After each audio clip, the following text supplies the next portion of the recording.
Welcome, everybody. How's everyone doing tonight? You're doing great?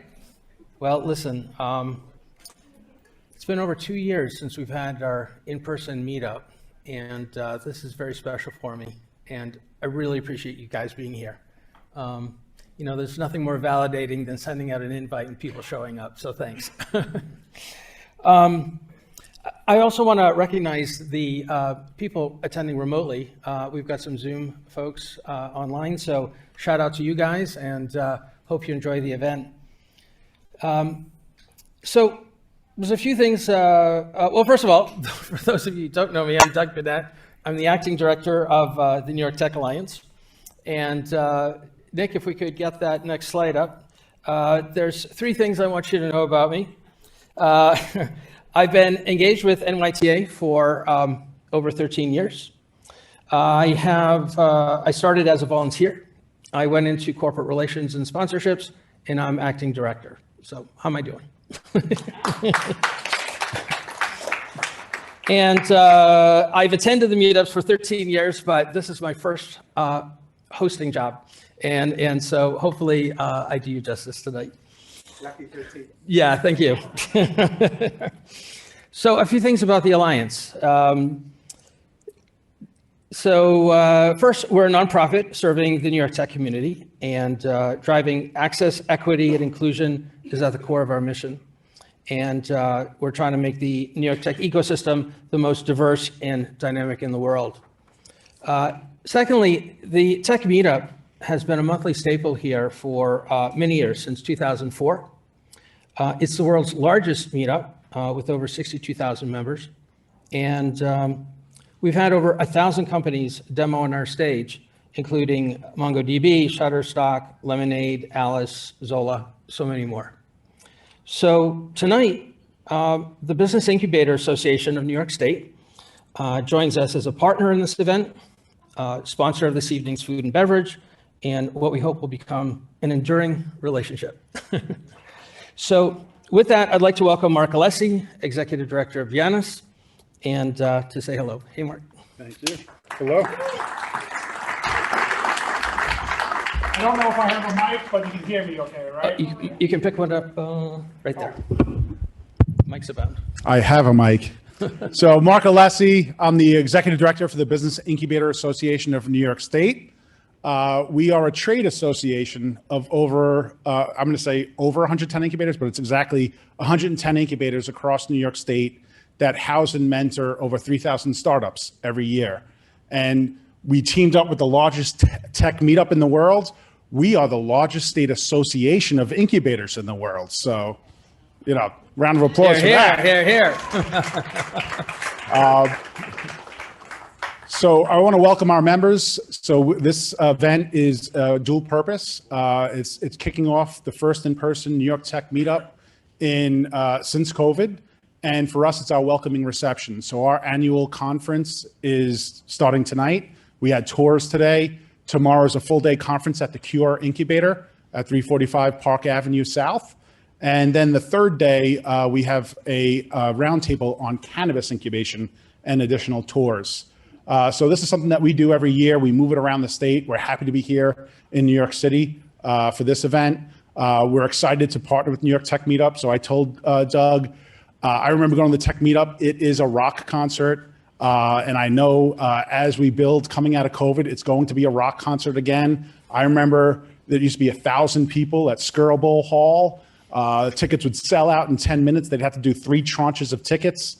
And it is just an amazing event. And now I know it's being simulcast. So, you know, it's exciting to be here. Want to thank Northwestern Mutual for housing us tonight. This is an amazing space. Thank you for opening the doors to us. So you enjoyed the food before the event, and there'll be some afterwards. That is from one of our startup companies at one of our incubators. So that's Chef Sherry's Catering. She gave us an amazing deal. A lot of those selections, you had some ribs. They were actually vegan ribs. And they're out of the entrepreneur space in Long Island City. So we're very proud to promote the companies that are within our portfolio companies. And I want to thank our sponsors, Amazon, the New York NISTAR out of ESD, Cooley Partners, Nixon Peabody, the Central New York Biotech Accelerator, CapitalNet, UBI Global, the MedTech Association of New York State EDC, and the Upstate Capital Association. Without your support, this conference wouldn't be possible, and this welcoming reception and this ability to team up with New York Tech Meetup would have been possible. So thank you all for coming, and let's enjoy the show.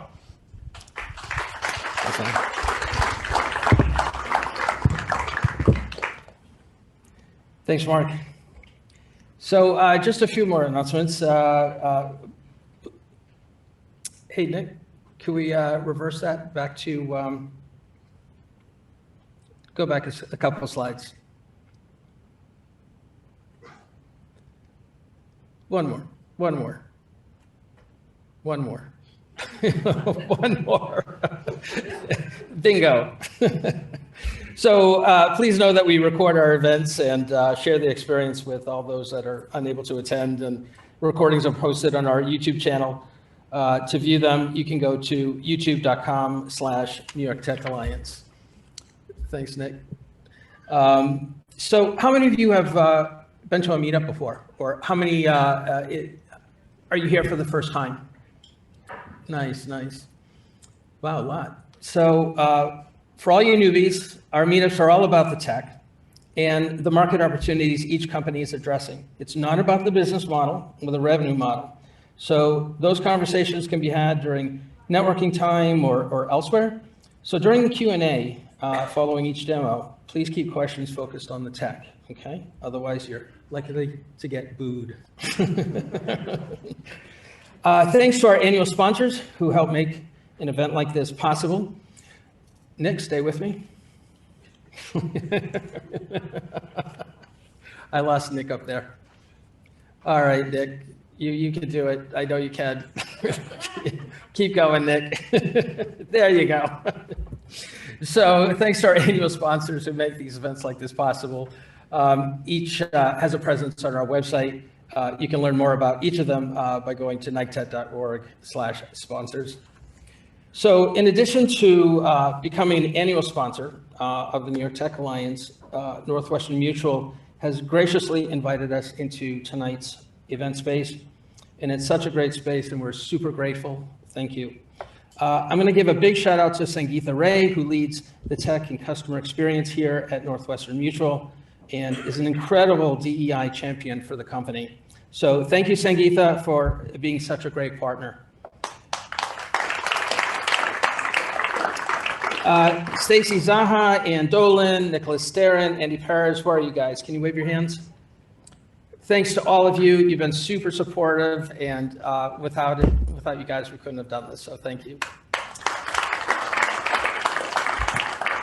And here to say a few words on behalf of the company is Marty Ringlein, to say hello and share some great info about what he and his team at Northwestern are doing to support the tech community here in New York City and beyond.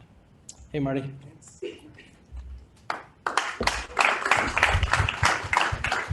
Well, first off, I just wanted to thank everybody for coming. Glad you could be here. It's great to have everybody back. We haven't actually even used this space for an external event. So this is not only the first Tech Alliance event post-COVID, but it's our first one hosting people also in our, because I think the space opened in 2019 and then, COVID happened in 2020. So yeah, timing was a little off, but glad to have everybody here. Great turnout, great food. And, I think there's a few things that I heard in the introduction that I thought were very exciting. One was just this desire to want to have the most diverse ecosystem and bring that to New York, because that's something that's very near and dear to Northwestern Mutual's heart. And for anyone that doesn't know, Northwestern Mutual is a 165-year-old company based out of Wisconsin, but huge footprint here in New York. I think a big real estate owner too that I learned recently. Another interesting fact about Northwestern Mutual, so old, in fact, that it was around during the Spanish flu, so it's seen a global pandemic, and it actually, its bread and butter is life insurance. It underwrote folks who were on the Titanic, is how old Northwestern Mutual is, but a huge focus on the technology as well. And this is one of the things that we do here in the New York office. So in New York, it's primarily product engineering, data science, data security, and then innovation's a big part here. And one of the things that we look at beyond the revenue is, what are the leaders on the entrepreneurial front doing? They're on the front lines of foresight. We often, work on the hindsight, but where are they pushing? What boundaries are they looking at? Where will they take the world 3 to 10 years from now that will fundamentally change how our customers sort of live their lives and what values we ultimately, provide back to them? And this goes across the board. What is the future of the metaverse beyond just sort of the eye roll cliche? Like if there's 15-year-olds who are immersing themselves in a gaming environment today, 10 years from now, when that technology evolves, will they become metaverse natives? And the last time we saw big digital transformations, they came from digital natives and mobile natives. So there is a possibility that this happens here. What's happening on the health and wellness front? These devices, I've got this Oura Ring now. We've got Apple Watches. There's a new device that just won an award out of the UK where it allows women to monitor their for breast cancer invasively, which is like this huge fundamental breakthrough where there's these groups out of UT Texas that are looking. So we've just mapped, not Northwestern Mutual, science has just mapped the known universe of the protein. And out of that, they can now find proteins in your urine that can do early onset cancer detection. And that's wild to me, right? Like not a blood draw, not a cancer screen. And so then we think, hey, as we go further, now that that's been unlocked, there's groups who are now looking at finding those same proteins out of your sweat. So imagine a future 10, 20 years from now where you could put a sweat sensor in something like a sports bra and do continuous breast cancer monitoring where like every run you're catching it at its earliest moment. Not at this moment where like you feel a lump where it sometimes can be too late, but I bring it back to someone like Northwestern Mutual where we start in the life insurance business, but like really we're in the longevity business. We're in the making sure you live your longest, healthiest life. Like we don't want you, and no insurance company wants claims, right? But you don't want to die. We don't want you to die, right? This is a perfect alignment of incentives, but this is one where like technology unlocks this. Because we couldn't have this conversation a decade ago because doing a full cancer screen would have cost $10,000. Today, there's a handful of places in New York City where you can get it done for $1,500. You can do a full cancer body screening. That's wild to me, right? From $10,000 to $1,500. But that means in 10 years from now, it'll be $100. And there'll be a moment where we're paying for all of our clients to have these kind of screens. And then the other one's cardiac is the #1 killer. But it's technology that unlocks this. And this is where we get really excited. But we think about health and wellness. We think about things like the metaverse. We think about decentralization, beyond cryptocurrencies, beyond trading currencies, but how will smart contracts change how we interface? How will virtual engagements and things like the wallet change things? How will things like if you're a data privacy nut, how will zero knowledge proofs fundamentally change how we store our data, how we own our own data, which I think is of all the promises of sort of blockchain and decentralization, that's kind of the biggest one that we anchor around. Is we know there's a huge responsibility in having your health data from an underwriting perspective, but also having your financial data from a wealth management perspective. Very few companies in the world deal with both sets of very sensitive data. How do we go forward in a world where you have true ownership of that, where we don't even have ownership of that? And the one example, if you're not following me on this, that I get excited about, and I promise I'll stop because I could go all night long, but is when you go to a bar, you give the bartender your license. And that bartender, you're giving them massive, because they want to make sure you're 21, right? But the massive amount of data you give them. That bartender knows how, so he's like, hey, everyone, did you know he's 40? Trying to hide it with that baseball cap, but look at him, he's 40. He's like, shh. All you need to know if I was 21 or not. You don't have to disclose my actual age. But the bartender also knows my full name, first name, last name, knows my address. I'm just hoping that bartender doesn't have sort of, you can't just memorize that and then do something with that data later. Like so much trust I give to this bartender just to access when all they needed at the end of the day was binary. Is greater than or less than the age of 21. And so a lot of that's a lot of the applications that we deal with. And we're watching a lot of entrepreneurs push in this space, push within the fintech space, the insurtech space. And so we're very happy to find organizations that are looking for like technology first, because it isn't for us about the revenue. It isn't about it's what technologies will break through that will have those fundamental transformations and disruptions. And so happy to have all of you here. Glad that you're here and hope that we can have many more events in the future. But thank you. Awesome. Thanks, Marty. which is why we love you guys. Thanks so much, Marty. All right, Nick, you're going to keep up with me one way or the other. So I'm going to give another shout out to Chiafa's Kitchen, who provided this evening's food and is part of BIANYS' incubator network. And if you'd like more information about them and would like to contact them for your own needs, their email address is right up there on the screen. Okay, just a couple more items. Our next upcoming event is on Thursday, September 22nd, and it's called Doing Business in the U.S., Critical Legal Considerations. So this is a new series about businesses coming to America, and the event will be hosted by one of NYTA's founding members, Paul Ellis of Paul Ellis Law Group. To learn more and register, you can go to nitech.org/our_events. And lastly, we love and welcome support to help us produce and deliver our programming. 3 ways you can help. You can add a donation when you RSVP to one of our events, become an individual corporate member, simply make a small donation. You can do so by going to nitech.org/support_NYTA. Okay, with that, let's jump into the demos. So tonight, each company will have 5 minutes to demo their tech, followed by 5 minutes of Q&A and 1 minute to make an ask of the community and/or an offer. So first up is Jeffrey Lee and team of MPod. So Jeffrey, come on up.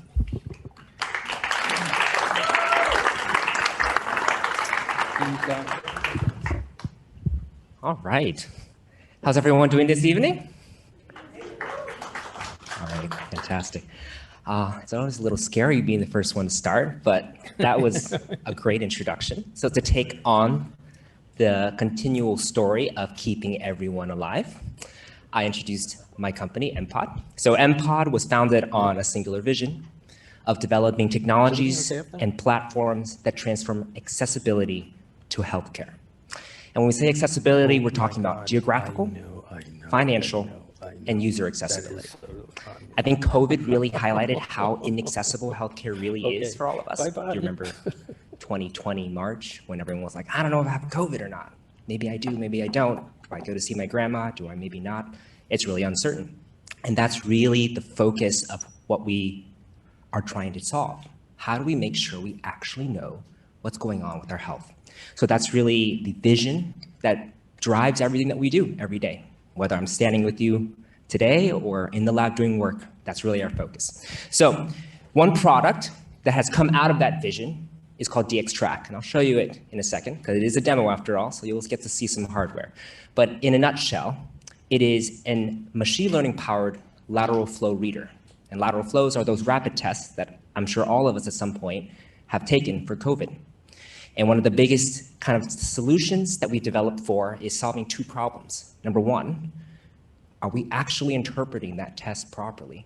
And number 2, are the right people getting that information? And I'm not talking about showing your whole world away, but ensuring that we can actually manage pandemics in a proper way. So we, through our NSF I-Core kind of customer discovery learning, have found those hair on fire moments, and that's what really drove this vision to happen. So decentralized testing, reporting of results, that's something that we need to push into one kind of a singular stream and enable population level tracking of those results. Beyond COVID, because hopefully we're at the end of COVID now, beyond COVID, we're looking to tackle beyond what pandemics have really taught us, and that is trying to find ways we can enable what we're calling advanced telehealth. So imagine you're not feeling well, you're like, maybe you're saying, so you don't have to go to work, or these days you can't really get out of that because it's all virtual, or at least most of us have that option. But let's say that you aren't feeling well for real, and you're like, oh, I gotta call my doctor, see how I'm doing, and you're like, okay, doc, I'm not feeling so well. And he's like, okay, well, here's New York. Let me send you a test. You can take it. You go, these days you get a test in a couple of hours. You can even get something delivered the same day. You run that test, you pop it into MPod's device, and you're able to send that in a HIPAA compliant way. So within a couple of hours, something that usually takes us a couple of days or more to get results in turnaround time, we can literally turn around like that. And that was really the vision that drove us to take on this market, and that's why we developed this. So in a nutshell, it's upside down. How about that?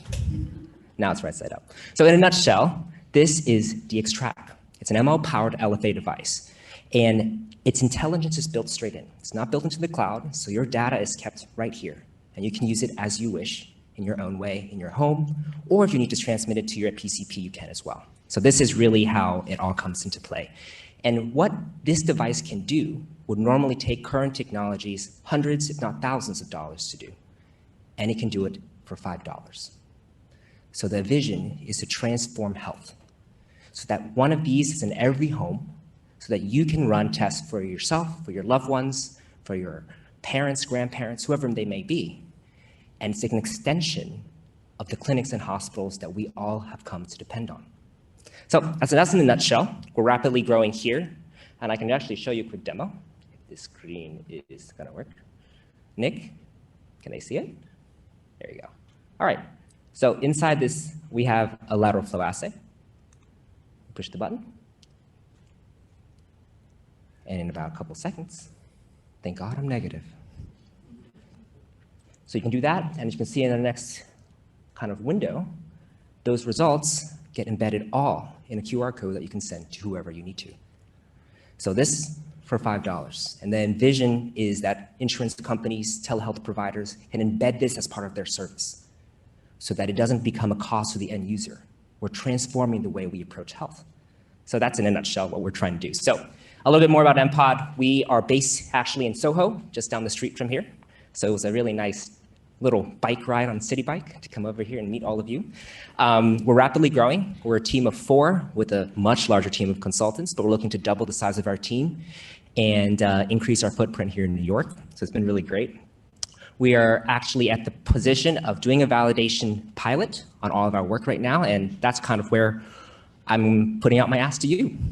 We're looking for partners. We're looking for people who can tie us in with clinics, telehealth providers, other healthcare providers in general, I guess.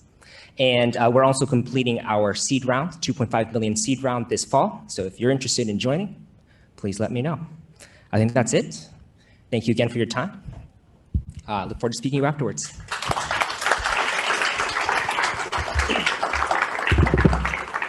Thanks, Jeff. So who would like to kick off a question to Jeff? Jeff, do you want to start? So we've got this cool little catch box, which I'm going to toss over to you guys. Katia, sorry. It shouldn't hurt your head. Hello. Yes. There it is. So, Jeff, thank you very much for your presentation. I was wondering, looks like you are interpreting images, right, with your device. So, why is there a need for a hardware device when you can do this with common technologies that we have all on our pockets, Yes, like smartphones. smartphones, Yes. right? Because actually, I assume you're generating that QR and then you're reading it with a smartphone to transmit the information. Correct. Oh, that's a very good question. And in fact, the original conception of MPod's DXTrack platform was a smartphone app, because you're like hundreds of millions of phones out there. 2 problems. Number 1, there's a thing called the FDA. And regulatory is very difficult when you can't standardize things in a really great way. We looked at ways that we can standardize images, and us as human beings don't all take images in the same way. Now, Bank of America or other banks have ways of scanning checks, right? So you're like, oh, why can't we do something like that? Well, it comes down to the fact that these features that come up on tests are really not quite apparent all the time. And we lose a huge amount of performance if we basically try not catching those. We did a study, actually, 179 participants. We had strong test lines, medium test lines, and faint test lines. The medium was where most people were like, okay, that's the upper limit. The faints, 72% of people miss. And I'm not talking about your grandma or someone who's hard of sight. I'm talking about people who are like us, you perhaps or me, who can see. And we're actually interpreting it wrong. Whether it's because subjectively we don't want it to be positive or not, we don't know. but that subjectivity is actually the reason why. And we can't attain that level of performance just with a smartphone. Yeah. Thanks. Anybody else? Oh, let's. Throw it over. You want to give it a whirl? Give it a whirl. Come on, try it out. Let's do better than I just did. Hey, all right. I used to play center field. So one of the things I wanted to ask you is for your accessibility and your assessment of what you're doing in health equity, how does Yes. aspects of social determinant impact what you're doing?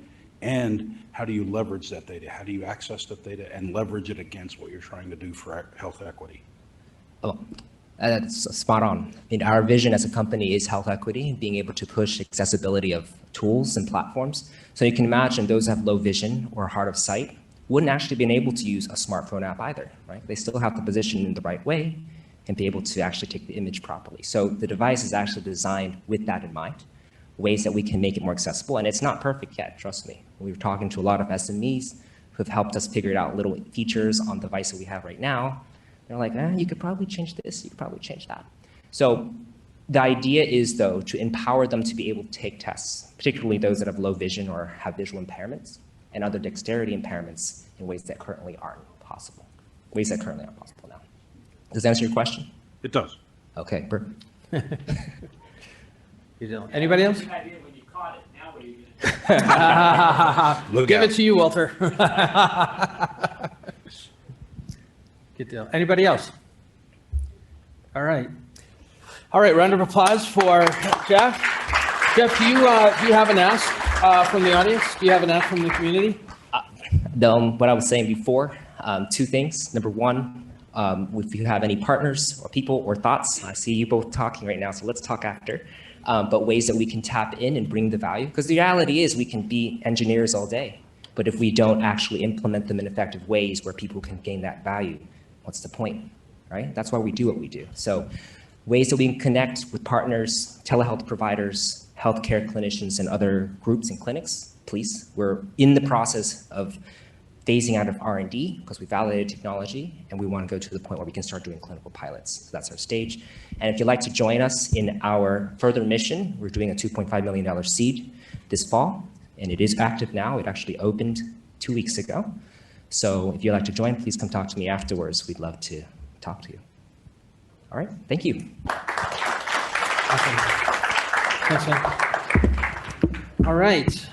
Thanks again, Jeff. All right, so next up is the team from Agilicolite, non-invasive brain stimulation for autistic children, improving symptoms and quality of life. Come on up, Kata and Dr. Sengold.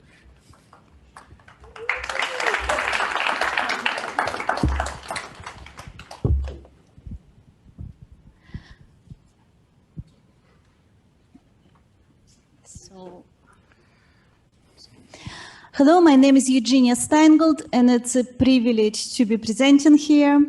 I am a Chief Science Officer for Agilicolite, and we are working on an integrated platform and medical device that provides a solution for kids with autism. So autism is a lifelong problem that affects the way people communicate. Once you start thinking about it, it's actually a very tough life for these kids because they cannot express what they feel, they cannot express their needs. You probably have seen these kids banging their head, self-stimulating, spinning around.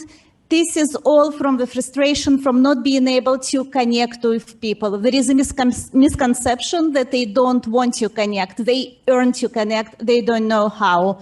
About a third of these kids remain non-verbal for the rest of their lives, and eventually they have to be placed in an institution. Right now, 1 in 44 kids is diagnosed with autism in America. The rates keep rising, and with rates going like they do right now, no one is safe. 10 years down the road, all of us will have somebody in our family affected by this disorder, our nephew, our grandson, our child. It affects all ethnicities, all races, all levels of education. There is really nobody who is safe from this condition right now.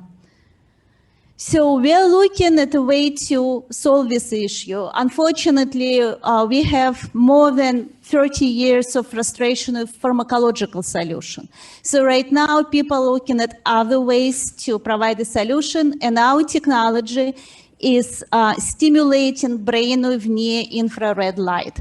Research has showed that one of the reasons of autism is brain inflammation. Specifically, there is a type of cells called microglial cells that are being inflamed in autism. And luckily, we now even know brain locations that are being involved.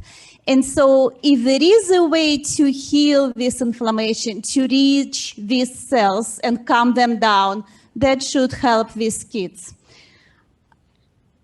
Our device stimulates brain with near-infrared light. The key thing to know about this technology is that it has been approved by the FDA to reduce inflammation in various tissues. If you think about the brain, ultimately it's also a tissue. And also, like any tissue consists of cells. If near-infrared light reduces inflammation in other kinds of cells, why not microglial cells? So here you have actually an actual child who participated in our clinical trial. His name is Jaden. We call him a miracle child because in the beginning of our trial, he was labeled as non-responsive by his therapists.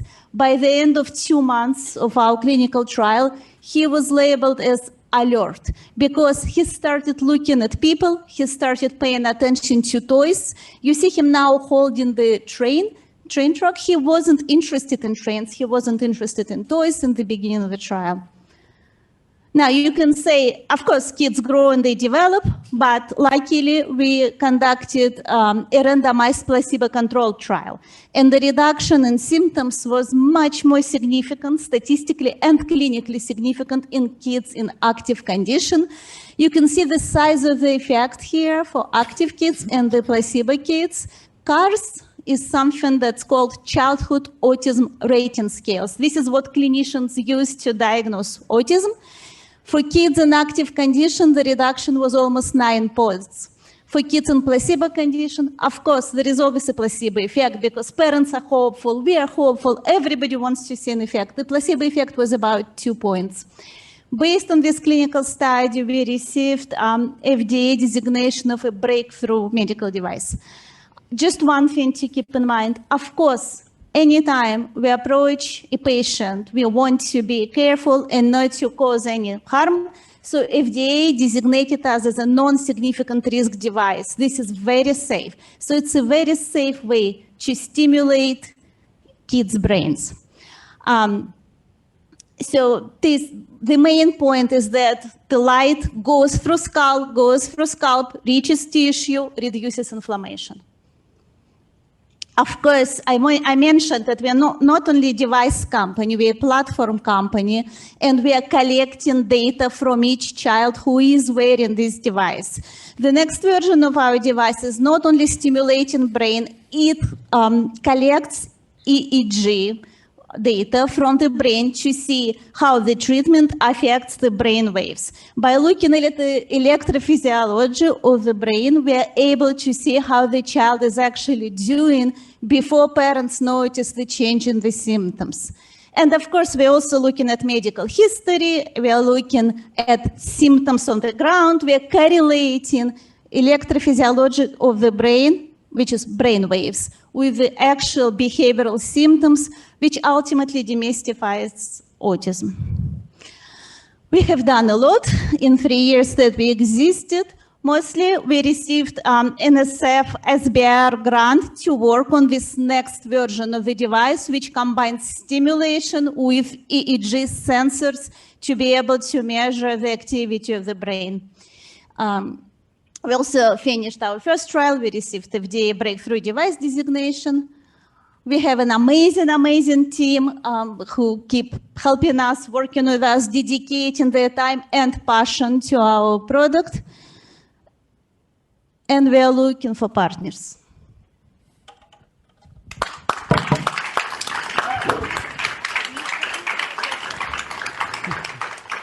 Thank you, Dr. Steingold. Do we have any questions for Dr. Steingold? Where's the catch box? Where's that catch box? Who has it? Can you toss it back there? Right, there we go. Thank you. Can you tell us a little bit about the age of the children, and Yeah. do you have age limit, and your upcoming phase 3 trial? Do you have one, and what your criteria would be? That's a great question. And then side effects. Yeah, we are looking right now into kids from 2 to 7 years old. There are many reasons for it. 2 main reasons is neuroplasticity, which is most pronounced. The younger you are, basically, the more neuroplastic your brain is.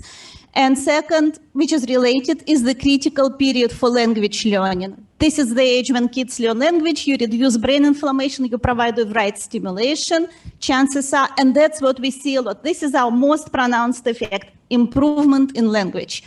Our next clinical trial, we're already working with the FDA. We're on fast track with the FDA. We are going to test 150 kids now. We have 4 sites who want to work with us. With Rutgers Medical Center, we already received IRB approval, so we are on our way.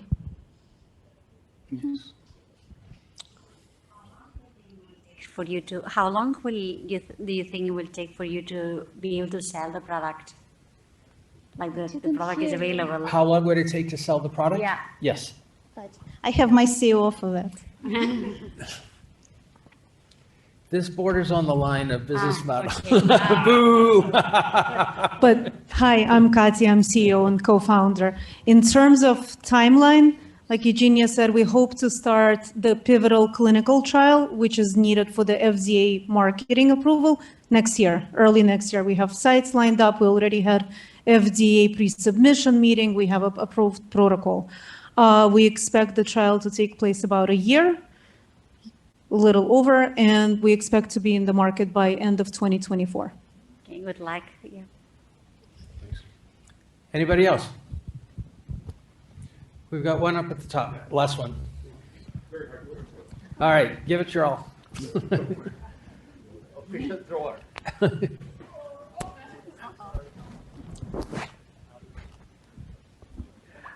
Obviously, what we'd want to do is prevent autism. And I'm curious, does your device have a way to help us understand the causes of autism?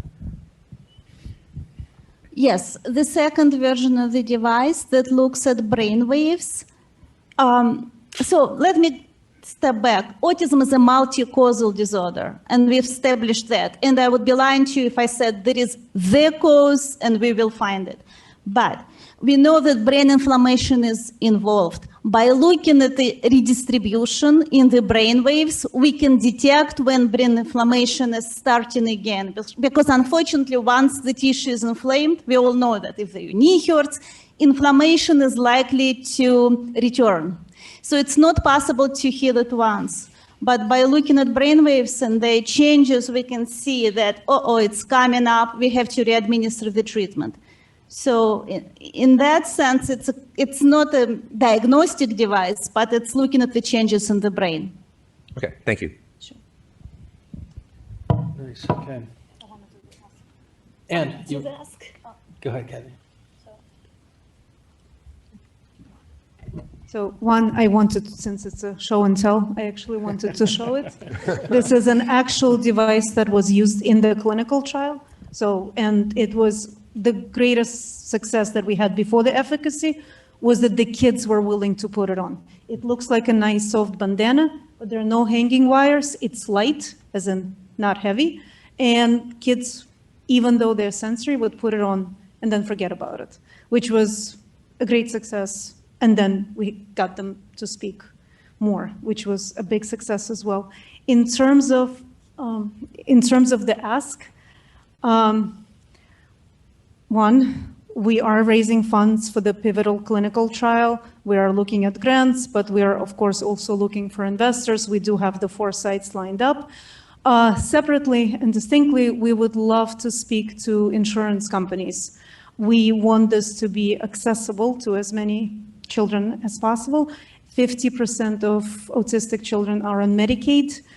The remaining have some forms of insurance. We would like to start the conversation with insurance companies before we start the clinical trial to see what kind of data we need to collect in order for us to receive insurance reimbursement later. Any of these connections, we would be very grateful. Thank you so much, Katarina.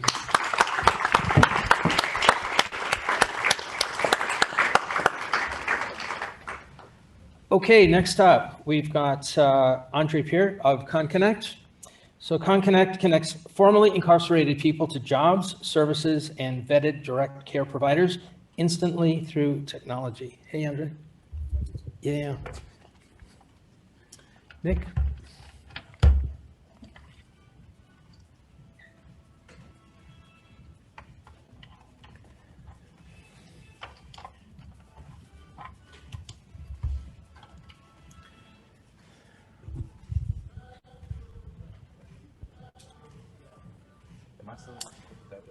Yeah. Nick is gonna, there we go. Hey everybody, Andre Parrott, founder and CEO of ConConnect, and we are a justice technology platform that connects formerly incarcerated people with services, employers instantly through professional networking technology. Make sure. Andre. Okay, good. Do it from here. Yeah. Got you. Do it from the computer here. From the, oh, I have to do it from the Yeah. computer.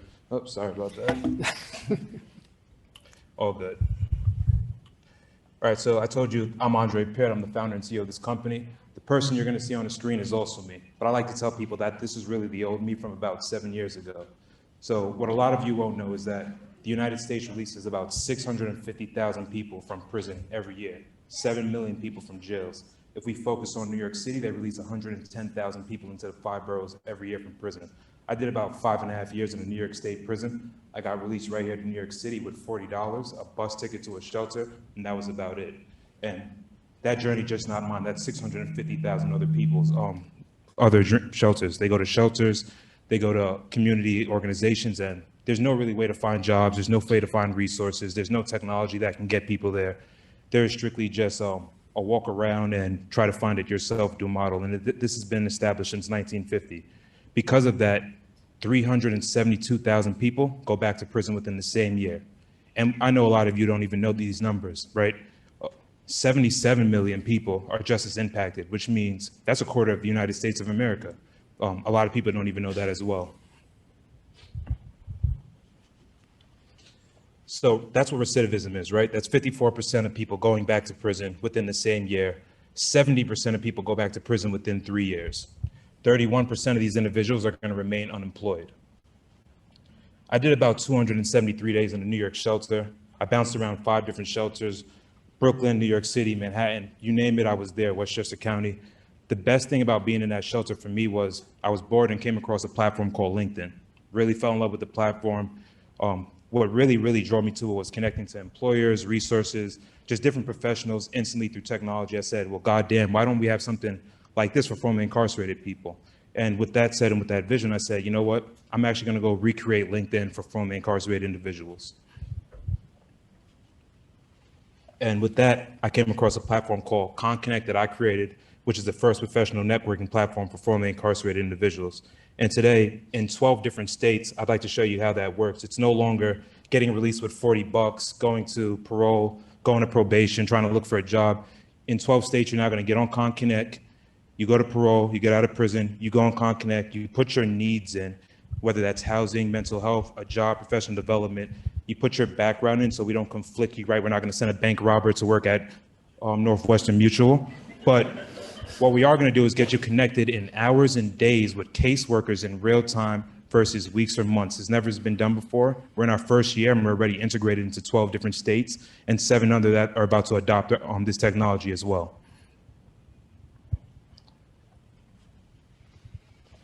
We grew a lot more than just being LinkedIn for formerly incarcerated. I was also a caseworker that helped these individuals. And what that showed me is the technology that they use is useless because they don't use technology. They have people that walk into the shelters and system asking for needs that they need tomorrow.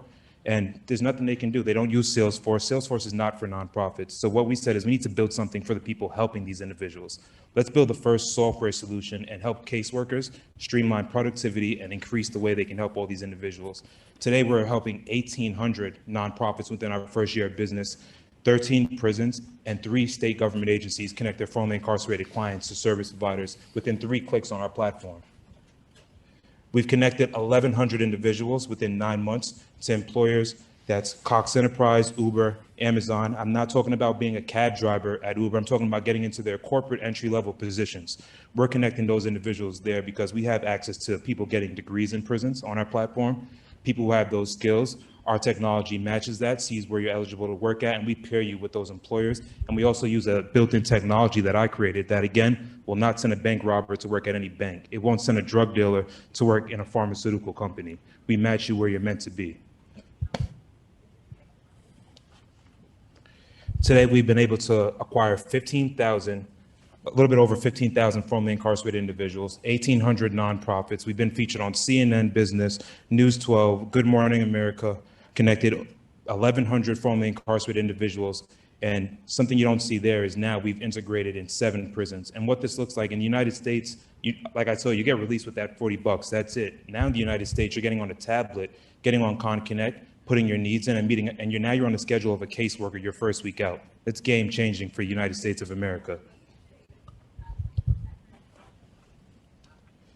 There's a quarter of the United States is justice impacted. There's 4 million employers that are actively hiring this population and 300,000 nonprofits that we're going to be able to sell this software to. Me and my co-founder, Daniel Justiniano, who's not here today, we have over 15 years in state prison. I'm only 30, right? We have 7 years battling reentry services, and we have the understanding and passion to actually take this on. Again, we've been able to acquire 1,800 organizations. 183 of them are paid clients. We have 7 Fortune 500 companies that are actively using our product, and we are in 8 different states that we're active in now, and plan to be in half of the country by mid-2023. There is no more screens. My ask here is that if you're an employer, right, if you have government connections, if you know a lot of nonprofits, give this population a chance, pilot with us. Everybody's doing it. Verizon, you guys see the trends in the hiring market. People need us, right? And we have this technology that makes people feel really safe when they are hiring this population. I am the population. I run this company. I grew it from a bootstrap company to 400 corporations and employers before we even run and raise any capital. So if there's people like me on my platform, I'd love for you guys to pilot with us, give this a chance, or just spread the word out. We are raising a round of $1 million. We've raised about 800,000, another 300,000 in grants, and have about $200,000 left open in this round if anybody's interested as well. Thank you.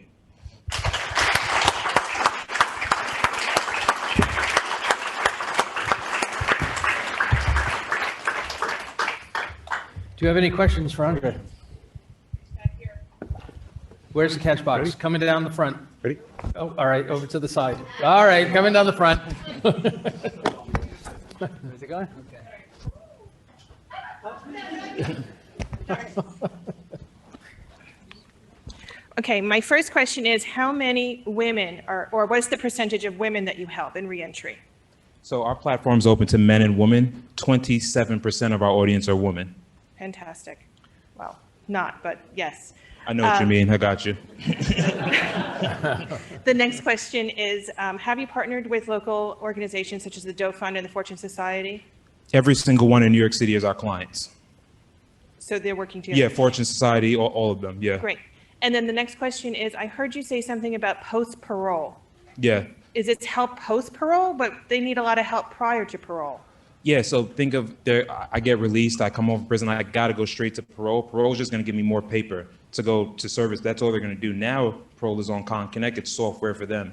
They can send me to my service providers in 3 clicks. Don't give me no more paper, right? It's 2022. So everything's together in one place? Everything's together. End-to-end caseworker solution. Okay. Thank you.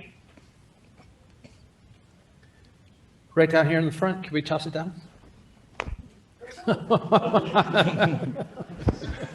Good job. So I'm curious to know, is this a subscription service? What's your revenue model? Yeah, so revenue model, it's a subscription service for the caseworker software. And then Well, I guess no. Yeah, boo. Yeah. Boo. Forgot about No that. revenue model questions. I can talk to you right after. Yeah. Gotcha. Anybody else? I have a question. What's your re-entry into prison now since you started your program? Because you said a third of them go back within a year, so, or something like that. So have you reduced? Yeah, so basically what we're tracking now, since we're still in our first year, we're going to take this year to track how many additional people we service through our platform. What we do track now is we increase caseworker productivity by 22%, which means they're able to intake that many more clients coming out of prison. So at the end of this year, we'll take that number and be able to say in New York State, we lowered recidivism by this much.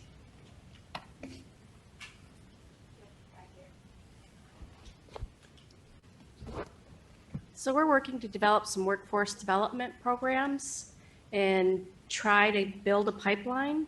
How would we best communicate and coordinate to build a pipeline maybe before someone leaves?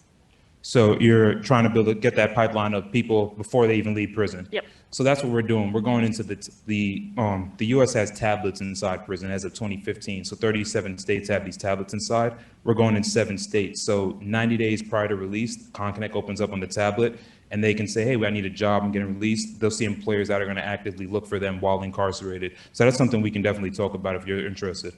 Okay. We got one more. Hey, Oh, God. toss it up to Stacy. You ready? There we go. Oh, all right. So this is fantastic. Is the software like it's like a LinkedIn? So you're going to constantly improve the software and people just log into it like LinkedIn and it has different features? And how does the software work? And everybody has an account, whether you're an agency or the prison or whoever's subscribing to it? Yeah, I like to say that it's just LinkedIn for the justice impacted, and that's how it looks when they sign on. Anybody else signs off, if they get access to the software, like the case management, referral tools, networking, and all those different type of things. But yeah, we're going to keep on building. We're building with Amazon, so Amazon has invested in us, and they're actually building out our tech product that we're going to release in February as well. So the LinkedIn side is strictly just for the formerly incarcerated, and we're going to keep updating that, and it looks identical to how LinkedIn looks on your phone. Great. Thank you. Good deal. All right. Thanks, Andre. Thank you. Do you want to restate your ask? You want to restate your ask? Yeah, just again, if anybody's interested in piloting with us and really figuring out whether it's your first time hiring justice impacted people or something you've done before or just want to see how it is at scale, we'd love to help you. We got 3,933 people in New York City that need a job. Thank you. Awesome job. Okay, next up, we've got Om Kundu and from Save Away. Why buy now, cry later, when you can save away now, smile later, to fulfill your important purchases. All right, Om, come on up. Very, very good. Good deal. Thank you. Oh, go ahead. There we go. All right. Awesome. Very, very good. How's everyone doing? Great? Well, what an inspiring presentation, right? Don't know that I can do anything close to that. That's awesome. You deserve a hand, man.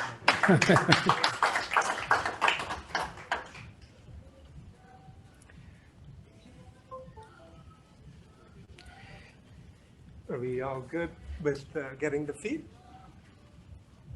Is the HDMI in? Yeah, the HDMI.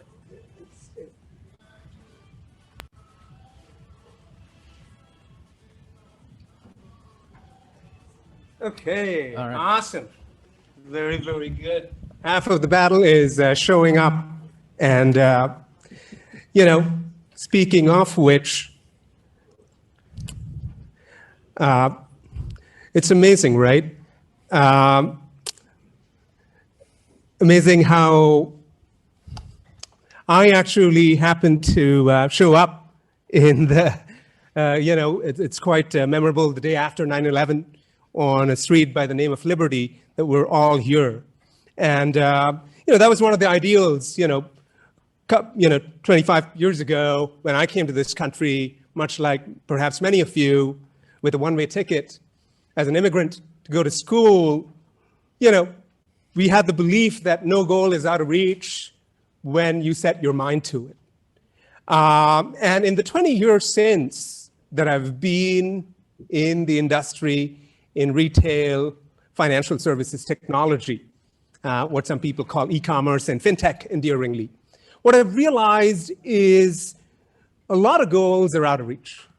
And the reason for that, right, the reason why we have close to $1 trillion of credit card debt alone, aside of student debt and other asset classes, is because of people being egged on by impulse or otherwise to buy things that, as Doug mentioned, they're having to cry for later. There hasn't been a way to save up to make those bigger purchases possible. And that's precisely where, instead of buying now, crying later, you can save away now to smile soon with your purchase fulfilled. So let's try to hazard a real-time demo. So this is the landing page of our app.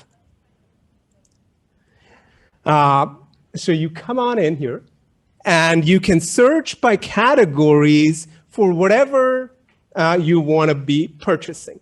So in this case, for example, let's say I want to look at things in fitness. What that'll do is it'll allow us to go in. What our engineering team has done a marvelous job of is integrated merchandise in the category from multiple partners, as you can see, Best Buy, eBay, among several others. And so I can actually look at the product details that are of interest to me right here from the site that's provided by the vendor. And I can also be able to look at, hey, I can get this in 7 weeks with $12, but what if I want to take a little bit longer time? What if I want to take a little bit shorter time? It tells you exactly how much you need to set aside every week to get to the goal within the timeline. And so then you can actually create a comparison of the different items that you truly love. And so if I log in here, that will actually allow me to see the wish list. And the nice thing about the wish list is I can now invite my friends and family to vote. So we've created a social experience that is just the tip of the iceberg now, where you can actually add in friends and family that you like, but you can also sync your contacts from any of your address books to be able to have them show up. And the beauty of that is you can actually allow your friends to tell you, hey, which one of these things do you think I should buy, right? Say and pick, my favorite friend and send, and they get notified, right? And so they can come in here and actually tell me, hey, don't buy this, buy that instead. And it's one of those surprising things, right? And a lot of sites that you see, the biggest and the greatest, a lot of reviews are either, even if they're made by the best, most well-intentioned person, they know everything about the product, but they know nothing about you. Here, we're bringing in the missing context in commerce. People that actually know you, know your personal financial situation, can actually opine on which one you should and shouldn't. So in that certain sense, we are the only platform of its kind that's actually providing, empowering people to make better decisions on what they should be buying. So based on that voting, I can now go ahead and add that item to the plan, right? I can set a target date. Hey, I want it just in time for the holidays at the end of the year. I can actually go ahead and choose a method of payment for a nominal amount to set the plan in motion. And I can choose, hey, would I want to do it weekly? Would I want to do it monthly? What would that look like? So lo and behold, utilizing that, we can actually go ahead and create a plan towards the purchase that then gets set up. And that's where you see the progress page, right? Where you can actually save up over time based on the auto saving generated from the platform. The nice thing is, if you are having cash flow varying, you can make a one-time payment as well. So this actually takes you, and you can pay in a number of different ways. So I've already set aside an initial deposit of 10. So what I'll do is I'll go ahead and put in another 4820 here and go ahead and make the payment, right? And fingers crossed, absolutely. That actually got me to the goal. And now I can actually go ahead and follow the steps of creating where I want to have the item shipped. And lo and behold, comes full circle, and the purchase is now fulfilled. I've, of course, kaleidoscoped something that will take several weeks, perhaps a few months, all in a few minutes here. But this is just sort of the tip of the iceberg here. The nice thing about our model, right, is that it is the definition of anti-fragile, because you're actually able to save up in various different ways towards the goal. So you can set up, get to your goal through auto pay, social gifting from friends and family, interest on the account, and the discount from the sellers. And this creates compelling incentives for sellers as well, right? Because they're actually getting people, the underserved, that wouldn't have made a purchase, either because they didn't have credit or didn't want credit, to be able to fulfill that purchase. So that's it in a nutshell. We're very pleased to be homegrown here in New York. This is actually right before the pandemic. We're fortunate enough just when we were getting started to demo here. So it's great to come back here and show you what the team here has built. And yeah, awesome. I think we've had 15,000 people on the waiting list. We've had well over 1,000 that have actually tried out the product. And nothing would be more awesome than you're taking a quick moment to try it out as well. You can find me after. I'll give you a magic code, and you can utilize that to fast track through the waiting list and get to it. Because ultimately, no recognition that we've gotten would be as great as your vote of confidence in trying it out and letting us know how it looks. Thank you so much.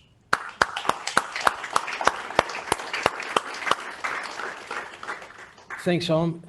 Do we have any questions for Om? Anybody? Right at the top. Do we have the catch box? Where's the catch box? There it is. Thank you. So when I decide to basically do this sort of automated layaway plan, is the product reserved, or am I in danger of that product being out of stock when I finally have the money saved to buy it? That's an awesome question. And the answer to that is very simple. We actually are focused on fast selling hot items. And we are expanding our relationship with merchants and retailers that will allow them to hold the item for the duration of the saving. That's pretty much been the case in 95% of the time. In instances where we don't have a partnership with the retailer, what we do is give you liquidity for the amount that you saved up. So if the item does go out of stock, which has happened, in less than 5% of instances, you can actually, buy something comparable utilizing what you've already saved up without a glitch. So some of the time the product is reserved and some of the time it's not. Sure, like I said, 95% of the time we're able to fulfill the purchase. And in edge cases, which is what you're talking about, we're actually able to work with you as the user to get you the closest comparable product. Good deal. Anybody else? We got one down here, please. So if I start a saving plan for an item and then a certain amount of time has passed and I decide that I no longer need the item, I guess what happens to the funds that I've already saved up? Does it just go back to my account with interest, or what's the process? Correct. there? So you actually get, we are non-punitive. So if you think about how the product actually works, right? It's a structured CD in the back end. You've set up the money for a defined period of time, and once the CD matures, you've hit the goal, the purchase is completed. So unlike banks and other financial institutions that will actually charge you a penalty when you withdraw the funds prematurely or change your plans, we'll actually do none of that. We'll allow you to, as an extension of what I was saying earlier, be able to help you utilize the funds that you've already saved for a different purchase on the platform. And then I guess follow-up to that would be, and I don't know if this is a business model question, so feel free to boo me. You'll find out. But like, are there tax implications? Like, if in the back end this is basically just a CD account, like in theory, that revenue you're getting, you would have to declare on taxes. Like, do you guys issue a 1099 or? Correct. Yeah, that's, we were working very closely with all of the applicable regs and our counsel on that. I mean, what I would say is, we initially thought that the purchases here would actually be, substantive. So initially we had set the cutoff at $250. And what's surprising and what you saw in the demo, there's actually a lot of young people that are buying things that are $100 or so. So when you're saving for that kind of thing, the amount of interest that's accrued does not meet the tax reporting standards. So we, very rarely see that actually happening in the platform. And that's also great commentary on how a lot of people working from home, relying on things that they otherwise wouldn't. This has become a staple way for them to save up for their next work from home tablet, laptop, wellness device, etc. Good deal. Okay, we're gonna move along because we're running on time. But thanks again. Actually, why don't you put your ask out there or your offer? What's Sure. Yeah. So absolutely try out the platform. Would love to give you a special code to make that happen. And we're very fortunate to have someone iconic in fintech actually join, kicking off our current round, who's made an investment in the company. And that's kicked off a modest round that will close at $1 million. So, if anyone's interested in investing, we have some of our supporters and angel investors in the audience as well. Please come and say hi to them, if not to me, to learn about how you can participate. And rest assured, anything that you put in will be force multiplied by the support and commitments of others. Thank you so much. Great. Thanks, Om. You good? Go ahead.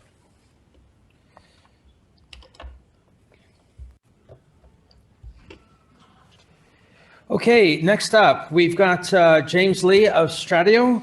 Stratio is an AI and sensor company for advanced driver assistance systems, medical imaging, precision farming, laser material processing, and food plastic sorting industries. Hey, James.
There you go.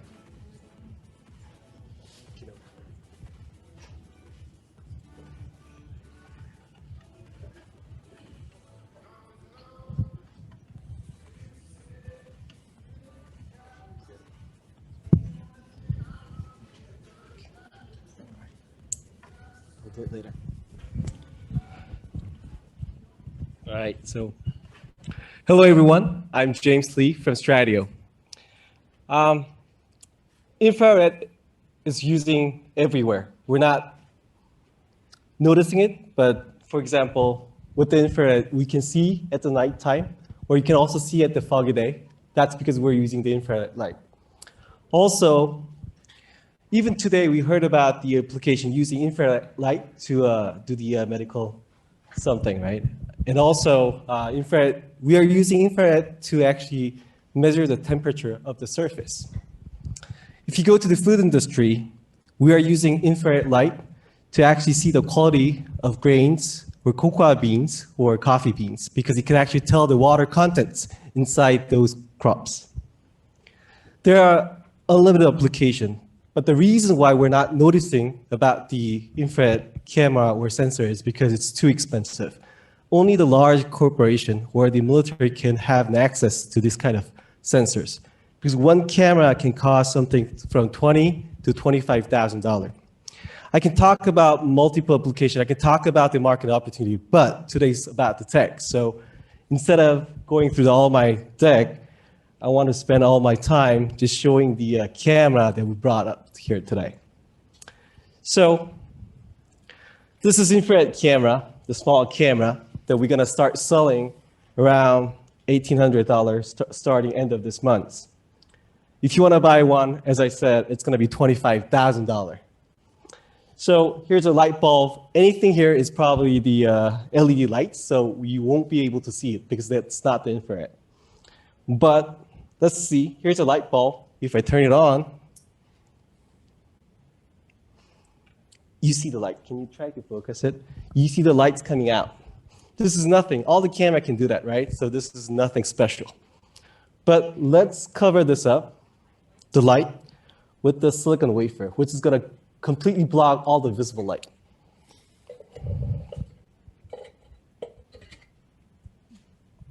When I did that, you're still seeing the image.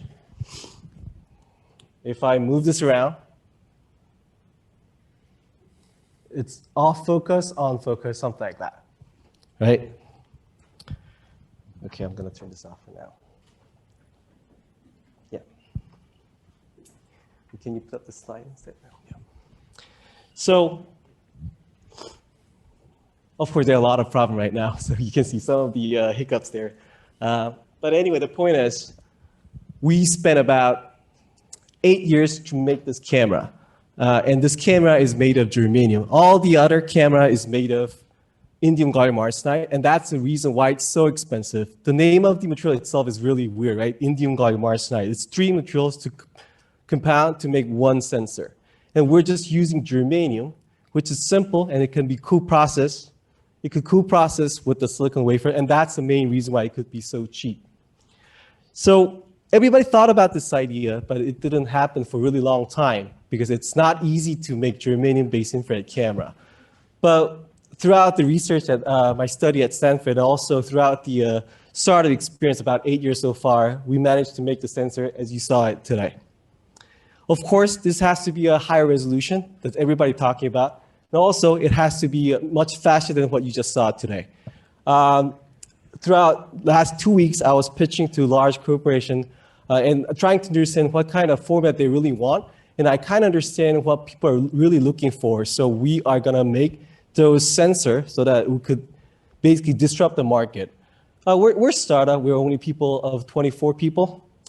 But I think we're trying to make something really impossible to possible because, you know, our competitor is someone like Raytheon and FLIR, like $4 billion or $40 billion company, right? They are the market leader, and those two companies actually have 100% of the market share. So I don't know it's going to be possible, but people are really excited about what they're seeing right now. So I believe we can deliver these sensor camera to the price we promised to. which is going to happen end of this month. I think we might get at least 1% of the market share, and this market share will grow to maybe 50% because we are 20 times cheaper than our competitors.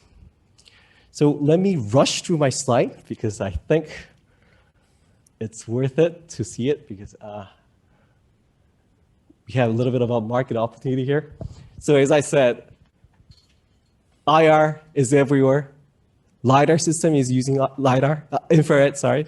Precision farming, I've talked to 3 big food processing companies. They're all using infrared to actually reject the grains they don't allow to process, and they're all using the infrared camera. And also robot surgery, they're still using infrared camera to see the cancer cell versus the normal cell. And also waste management company, they are still using infrared camera to differentiate between the PET, PP, and try to differentiate all different plastic. They're still using infrared camera. The problem with the infrared camera is they all say it's very expensive, so they're using for limited uses. This is the market opportunity they got, so very expensive. I got this chart 8 years ago. I double-checked it this 4 weeks ago. They're almost the same price, even today. So I'm going to skip everything for now. The last one.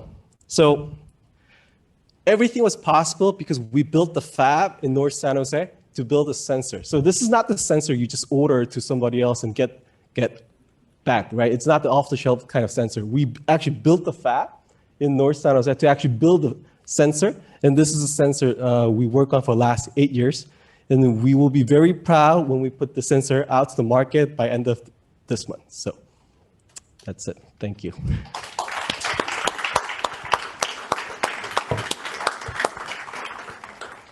Thanks, James. Questions? Where's the catch box?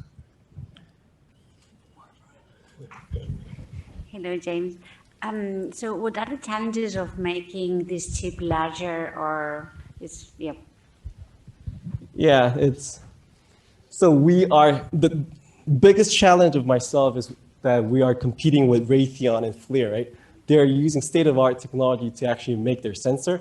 But this fab, even though I spent a lot of money, it's only less than $5 million worth it, right? Because of the fab that I'm running, the minimum feature size I can build is something, I don't want to be too technical, but the minimum feature size we're making is 0.5 micron. And that's the reason why our sensor cannot be high resolution and small enough. So it's always how fast you can get money and how fast you can demonstrate the high resolution. So yeah, that's the game I'm playing right now. So thanks for the question. Awesome. Anybody else? We're good? All right, James. Thanks so much. Do you want to put your ask out there? So yeah, I want people to start buying our camera and use it and give us the feedback. So thank you.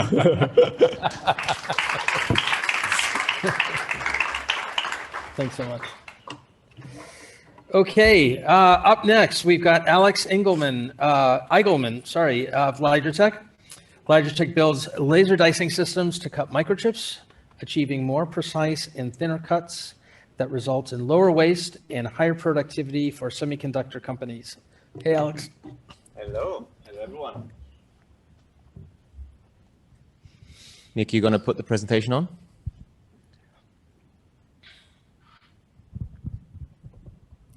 How is everyone? Still okay?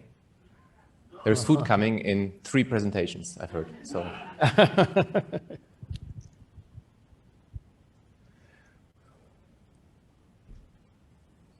There we go. Okay, hello. I'm Alex, CEO and co-founder of Lydratech. This is a Ford F-150, you all know it, the most sold car in the US for the past 40 consecutive years. These are tens of thousands of Ford F-150s on the Kentucky Speedway parking lot, waiting to be delivered due to one missing component: chips. Not these kind of chips, but microchips. Microchips are produced on pizza-sized plates called wafers. And on a plate with an 8-inch diameter, you can easily fit up to 300,000 microchips. It takes a 12-week-long process with dozens of very complicated and timely process steps to produce these, And one of the last steps before the chips can be used in Ford F-150s or your smartphones is the cutting process. The problem is up to 10% of chips are currently damaged in that cutting process, resulting in chips worth $30 billion damaged every year. The problem is that while chips have evolved over the past 40 years, the cutting technologies have not. The most used technology is still a mechanical dicing saw that cuts the chips, causing cracks and other damages, which leads to such a high damage rate in the cutting. And dry laser dicing systems haven't been much better in the past years either. There was no solution until now. We have a laser procedure that uses liquids that flow over the wafer while the laser cuts through the liquid and cuts out the chips underneath the liquid. And you don't have to be a semiconductor engineer to see that the pictures on the right, cut with our technology, look way cleaner than the ones on the left. With our laser processing in liquids, we can cut chips with virtually 0% damages. We can also cut smaller than the competition. The chips don't matter, we can cut any chips. We already have the same speeds as competitors, but we have the potential with higher laser powers to be even faster. And this is not just something I imagined, clients actually confirm this. The CEO of one of our clients says that we cut without damages, which increases productivity and reduces cost for semiconductor companies. And the reason why we can do that is because we have a secret sauce, and it's actually our liquid. But it's not just the liquid itself, it's also what we do with it. You have to be sure that it flows properly over the wafer. We can recycle it to reduce the liquids we use. And very important is the timing between the laser pulse and the liquid. You have to shoot the laser at the right time, at the right spot to make sure that it works. And all this combined is the core of our IP. Because this is called a demo, this is how it looks like. The small, very bright point is the laser, actually the plasma caused by the laser, which goes through the wafer, and you can see that there is a liquid flowing constantly over the wafer at the same time. What we're going to do with it is we're going to build a 6-foot cube, and that's why I didn't bring it, because it's so large and weighs 2 tons, and we're going to sell this to semiconductor companies. They can just take out the old machine, put in ours, nothing changes, neither before nor after the process. So really plug and play at its best. And what we've done in the past 3 years is, with a government grant, we built a prototype. We started cutting chips as a service for large semiconductor companies. We started a cooperation with German chip giant Infineon, and we also were part of the Intel Ignite Accelerator. So I think it's fair to say that we have traction in the market. And speaking of markets, only number I have in the deck, the market for semiconductor companies that buy these kind of machines is $1.5 billion a year. And you can see the 3 clusters where all these production fabs are located of the 10 biggest semiconductor companies: US, Europe, and Asia. And that's the 3 regions where we're going to be active. But one more thing, we're not just a one-trick pony. We're laser focused on the semiconductor industry right now, pun intended, but going forward, our technology can actually do much more. It can cut smartphones, displays, stents in the medical industry, and many more things, which grows our market even further. The team behind LiDAR is a team of 4 fully committed founders. I'm Business Alex, because you see we're very creative with names. So I'm covering the business side with my business background. Tech Alex is actually the one who should be here, because I'm speaking only about tech, but he's not. He couldn't make it. So he's in charge of our R&D. Then we have Jan and Jannis, who are our mechanical engineers. Jan more focused on the software side. Jannis more focused on the production side. The great thing about Alex, Jan, and Jannis is they all have done their PhD in laser processing in liquids and have over 24 years of research experience in that field. We're LiDAR, and we're literally cutting edge.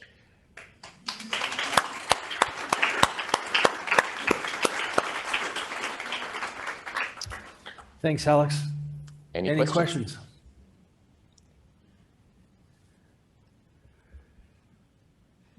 We've got a taker right there. Hi, so you said the current technology is about a 10% loss, and then you show the picture of yours with like a beautiful, beautiful cut, like nothing's wrong. Do you go down to 0? How close? So first of all, it's up to 10%. Not every process has 10%. That must be stated. The way how they reduce the damage rate is by increasing the space between the chips. So in the end, they still lose a certain number of chips. We have cut materials, and you could see that in the statement of our clients. We cut materials with virtually 0% damages. The materials we've cut so far for clients, the statements were best quality we've ever seen. So we claim virtually 0% damages. We don't want to guarantee zero because, you know, something can always happen. But so far, we have not seen that. And that's our claim. What we still have to do is, you know, we still have to build that machine for clients that work, you know, 10 years in a row without failing. So that's the challenge of the future. Great, thank you. All right. Alex, do you have a, There's oh, one sorry. question. Are you ready? Nice job. No, I was just curious, how do global supply chain issues affect your business?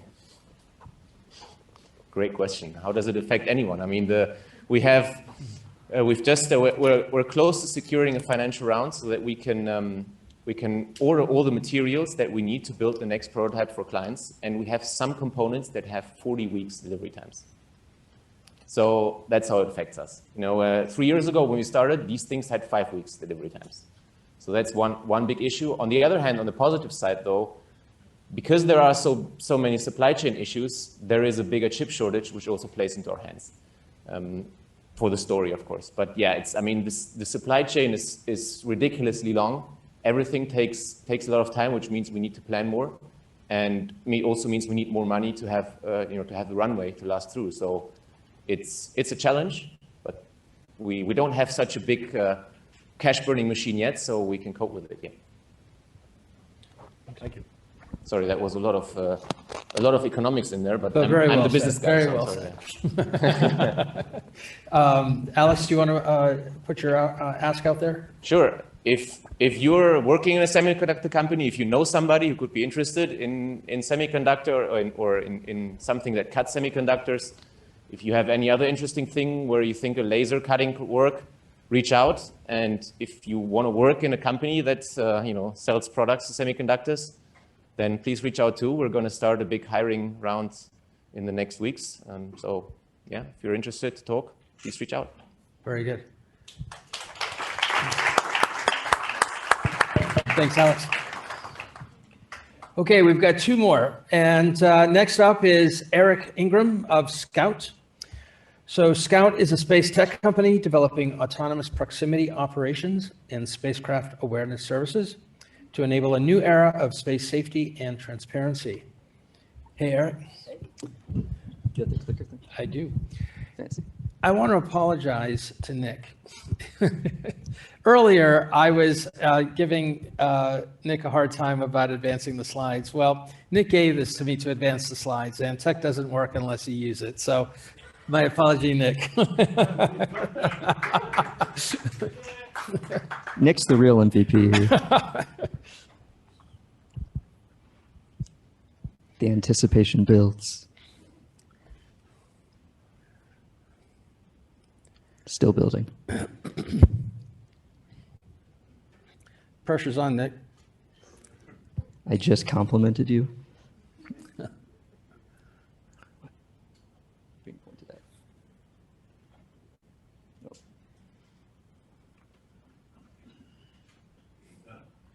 Are we not running this presentation for Blackberry?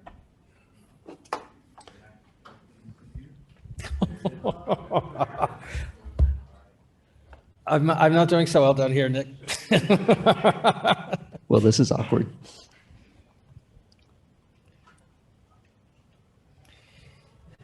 Yeah, cue up the music, Nick. Thank you.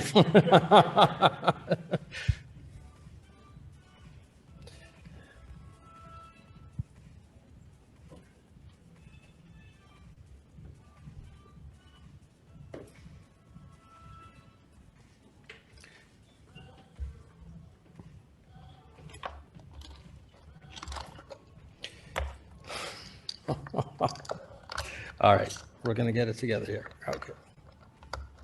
There we go. It's okay. It's been 2 years. It's fine. Right?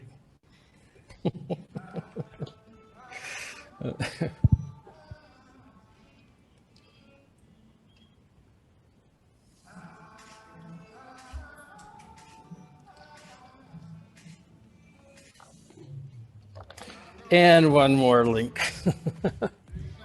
Please work.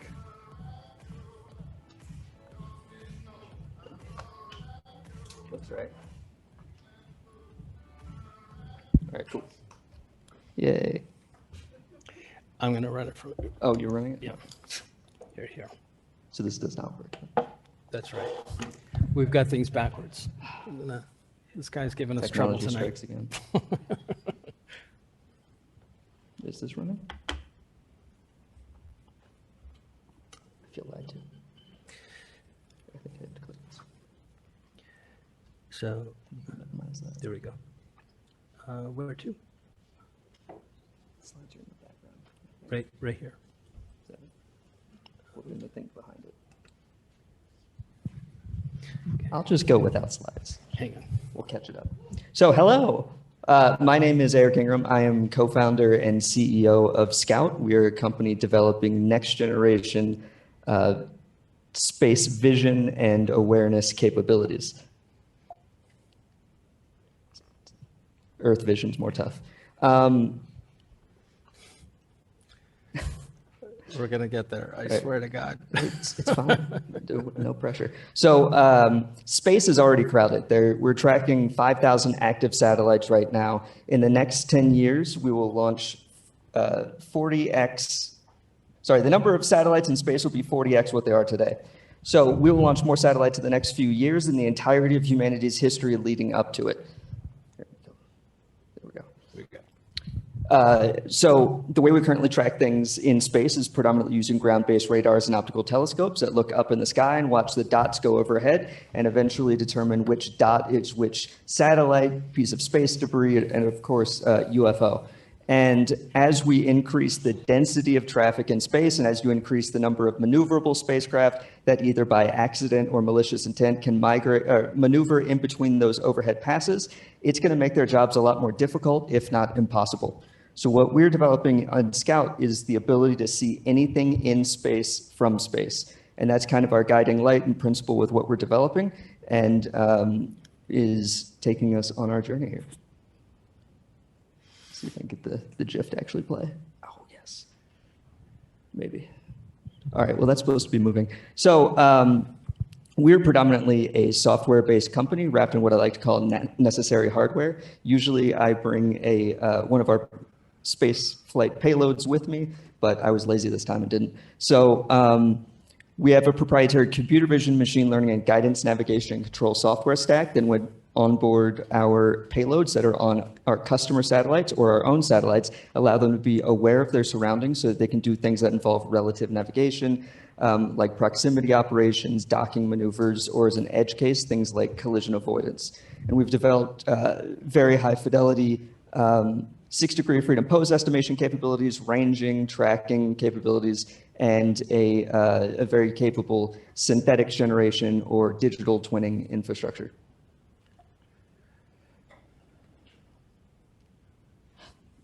There's a pop-up. Okay. Yeah. So what we're building up to is having assets in orbit so that we can track every object in low Earth orbit, so we can know where everything is at any point during its revolution around the planet, which is a new paradigm of understanding space and bringing transparency and safety of operations to space. So you're not a real space company until you have something in space. And by that metric, we became a real space company last June when we launched our first mission to space hosted on the OrbitFab's Tenzing spacecraft on board the SpaceX Transporter 2 mission. So we've got a little over a year of flight heritage, which for a company at our stage is pretty much unheard of. Our initial product is called Scout Vision. It's a stereoscopic imager, which in plain English, it means it's 2 cameras with some scopes attached to them connected to a very graphically capable computer that runs that software stack I mentioned before. The initial markets we serve for it are predominantly satellite servicers, so companies that want to build, manipulate, maneuver, refuel, and construct other satellites in space. And to do that, you need to be able to see your customer. And so that is the initial beachhead market we're going after because our technology is applicable to it now and that market exists.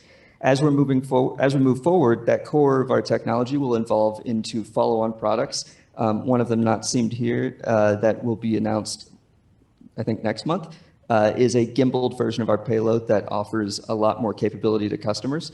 And then towards the end of next year, we're looking to launch our first satellite that we will own and operate over sat, which will provide a lot more value and open up many more markets. So we were founded in 2019, but really hit our stride in 2021 last year when we started this Techstar Space Accelerator and launched our mission to space in the same month. And since then, it's kind of been a wild ride. We got our first commercial customer at the end of last year called Momentous, and we'll be launching 2 missions with them next year. And in the last 9 months, we've been awarded 6 government contracts. Pretty exciting. I'll skip the market slide because I forgot. And so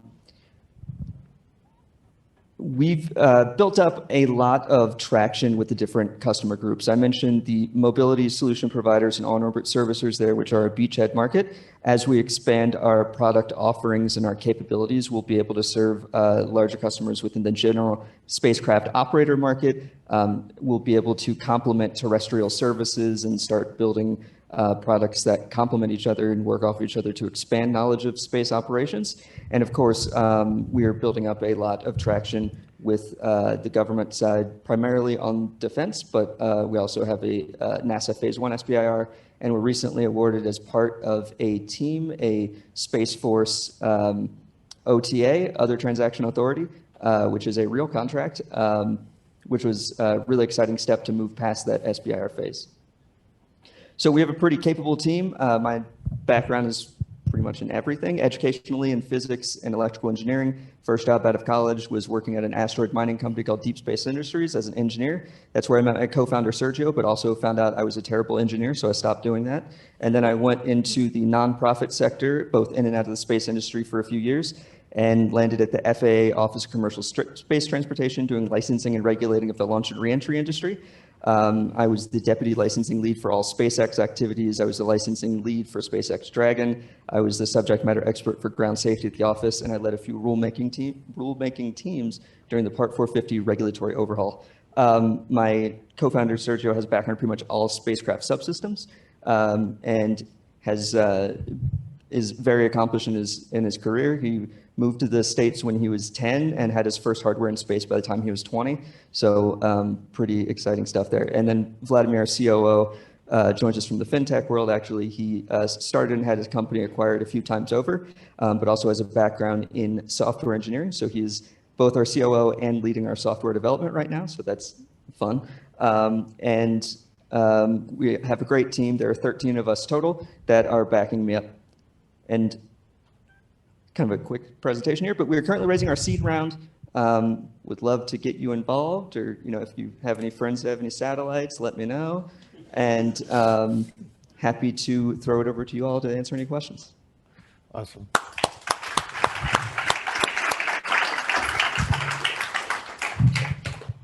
Any questions? Where's the catch box? There we go. Oh, right there. All right. Thanks for that. That was awesome. You talked about digital twins. Can you talk a bit more about them in your case? Where are you getting the data to create these digital twins?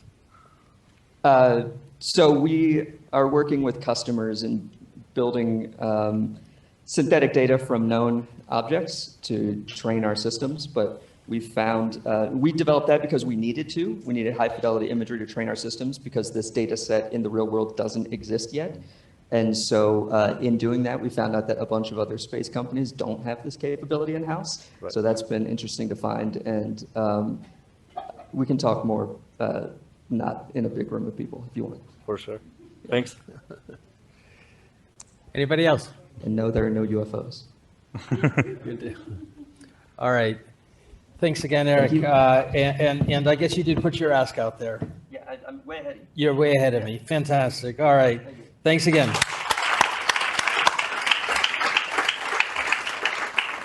Okay, last up, and certainly not least, is Dr. Mirella Koliva of Opticon.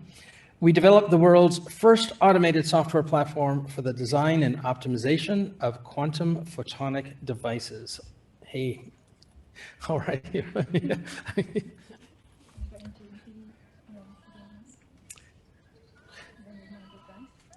Oh, let's just connect this one over here. Okay.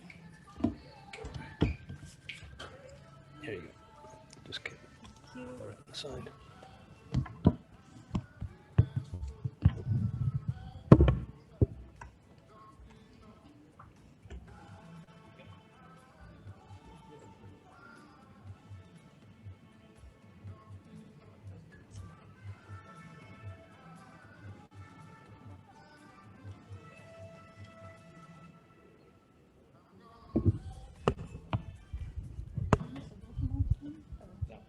This one.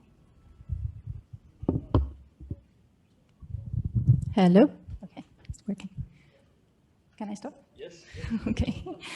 All right. So imagine a world where you can solve all the problems that are really pressing in society today, all the existential problems that we have today, such as, well, what if we could design a catalytic molecule that can capture carbon dioxide from the atmosphere and save us all from climate change, basically? What if we could design high-capacity batteries that are fast charging and reliable for clean vehicles?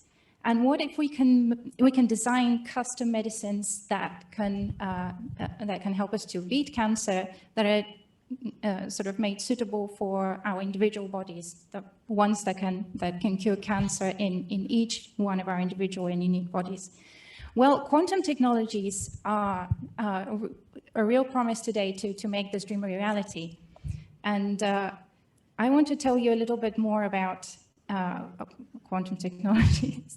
So these quantum technologies are going to be, they aim to harness basically some very interesting and weird phenomena of quantum mechanics that so far humanity has barely been able to understand really, and let alone harness and use to do useful things.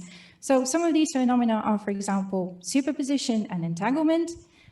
Superposition is the capability of a quantum system being an atom or an electron, to be in two states at the same time with different probabilities. And entanglement occurs when a quantum system behaves, actually two or more quantum systems behave in a correlated way, no matter how far apart they are situated from each other. And so leveraging these weird properties will enable us to build machines called quantum computers. Who knows what they will look like? This is supposed to be a mysterious picture, not the actual quantum computer. But yeah, so these machines will be able to solve very complex calculations much faster and more efficiently than any supercomputer in existence today or in the future, really. Yeah, so I want to make a point actually about quantum computers. Quantum computers are not going to replace the computers that we have today. So that means we're not going to be using quantum computers to check our email. We're not going to have like personal laptop quantum computers and allowing us to watch Schrödinger cat videos or something like this. They will be used in conjunction with currently existing classical computers to find solutions to the problems that I mentioned earlier. However, quantum computing is a very complicated topic, and it will take many, many years of research and development work to get to a stage where quantum computers are advanced enough to actually be able to make a difference, to be powerful enough. And yeah, so basically, Quantopticon is working on this, and there are several different technologies actually that are competing for implementing a quantum computer, and there's currently uncertainty about which one will win overall. However, one of them, the photonic platform, is emerging as the winner. The photonic platform is basically utilizing light in order to encode logical bits of information, or qubits, and uses light to perform quantum computations. At Quantopticon, we are dedicating ourselves to solving the biggest challenges in photonic quantum computing.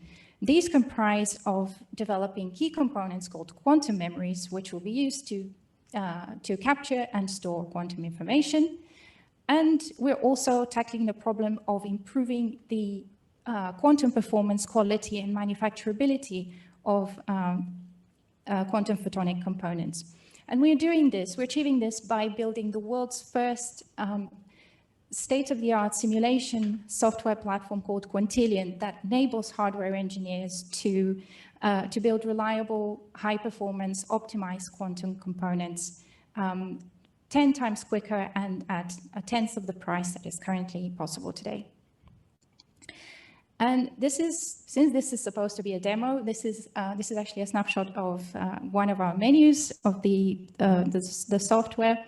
At the core of Quantillion is a proprietary, unique algorithm that faithfully and comprehensively describes the physical processes occurring within quantum photonic devices. And this is actually what's actually allowing us to optimize these devices unlike anybody else. I would like to actually show you what we do. For example, here we calculate the electric fields inside the device, coming out of the device actually, and we plot them as a function of time. So this is a time trace. This, when we analyze that statistically, we can infer interesting quantities that indicate how the device is performing. For example, there are quantities called T1 and T2, and if you're designing qubits, for example, that's very useful to know because they tell you how long-lived your quantum state is or what's the quality of your qubit. So this is one way in which we're helping hardware designers design better building blocks for quantum computers. Another example of what we do is the kinds of things that we calculate is, for example, we can infer statistical information about the function of the device in terms of whether it's producing single photons or not, whether it's producing a stream of single photons or whether it's producing them in bunches, which is the regular way. If you believe it or not, for example, the lights here are producing bunches of photons all in one go rather than individual streams of photons. And these devices, the devices that produce single photons in a stream, are actually at the core of photonic quantum computing, and is what is making it possible to perform quantum photonic computing. So we can actually analyze these data and tell from the second order correlation function whether this device is a single photon source or not. So I would like to stop here and open the floor to some questions.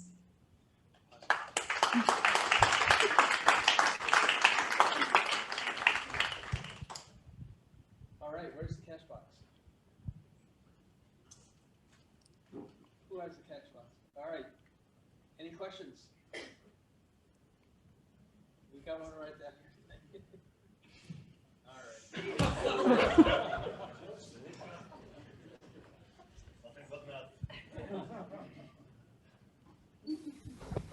Hello, this is super cool.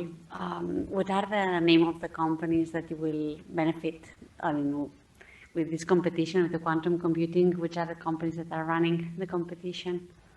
Yeah, that's a really good question. So some of the biggest companies are called PsiQuantum and Quix.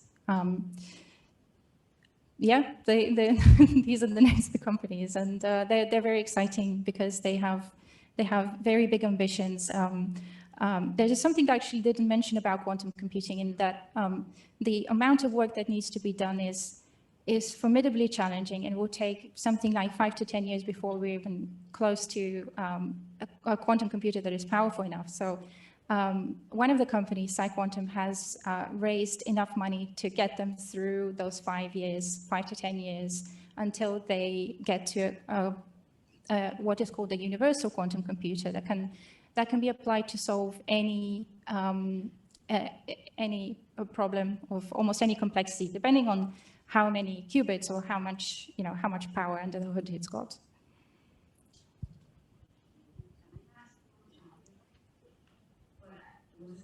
Money. So like how much can they save, these companies, by using your software? I don't know if I'm allowed. How much do they say?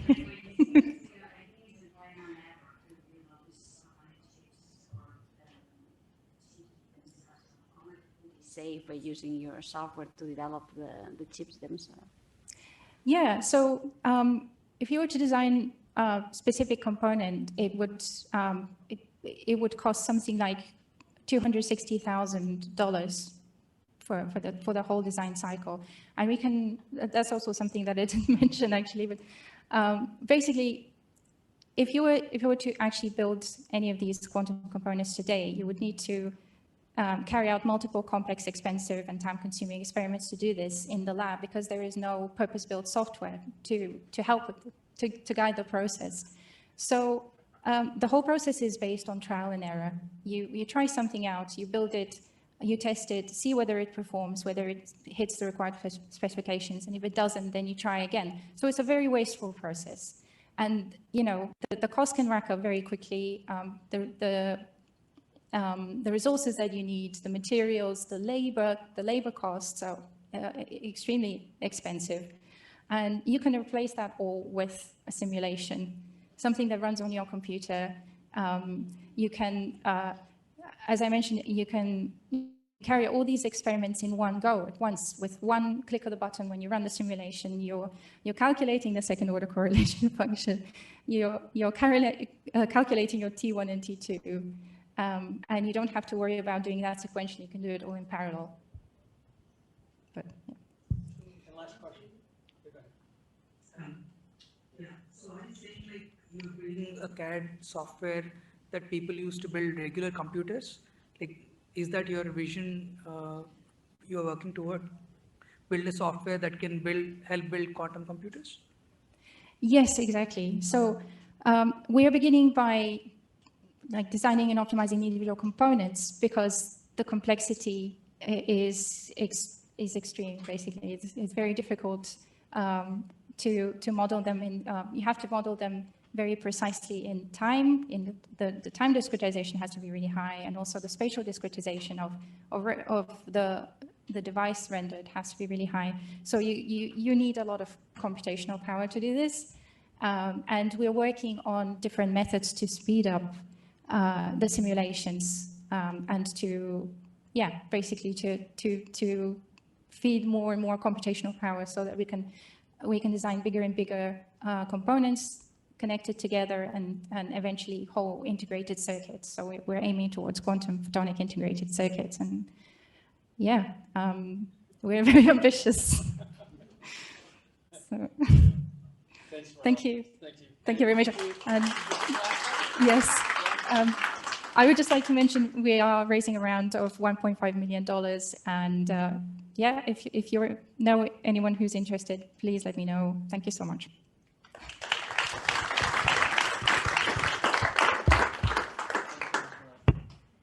All right, so that concludes tonight's event. Before we go, I do want to open up the floor to anybody who would like to put an ask out there or an offer to the community. Is there anyone here who would like to do that? No takers. Okay, then that's it. We're concluded. Thank you so much for coming. And there's more networking. Feel free to stay, and we'll hope to see you at the next